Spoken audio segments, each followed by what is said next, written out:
खोक्यासोबत सुरेश धसांनाही आरोपी करा. धस किती धुतल्या तांदळासारखे आहेत, आम्हालाही बोलता येतं. देशमुखांना न्याय मिळावा म्हणून गप्प. धनंजय मुंडेंचे भाऊ अजय मुंडेंची टीका.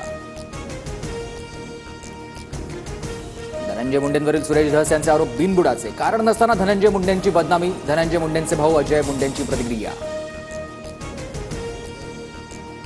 अर्थसंकल्पात शिंदेंच्या काळातील योजनांना निधीची तरतूद नाही. आनंदाचा शिधा, शिवभोजनालाही निधी नाही. योजना बंद केल्याचा विरोधकांचा आरोप.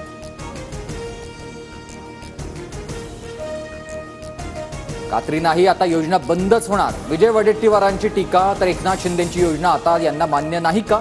भास्कर जाधवांचा सवाल. आमचं सरकार कोणतीही योजना बंद करणार नाही. अधिवेशनात पुरवणी मागणी होऊ शकते. योजना बंद होण्याच्या विरोधकांच्या आरोपांवर चंद्रशेखर बावनकुळेंची प्रतिक्रिया.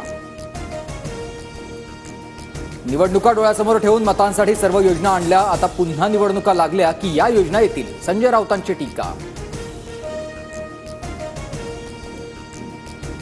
धनंजय मुंडे आणि कराडवर 307 सारखा गंभीर गुन्हा दाखल. दमानियांचा आरोप.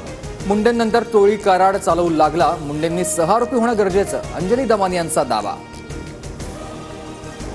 काहींना महाकुंभमधील गंगाजलनं त्रास होतो, पण रात्री 7:30 नंतरच्या पाण्यानं त्रास होत नाही. नितेश राणेंचं नाव न घेता राज ठाकरेंवर निशाणा.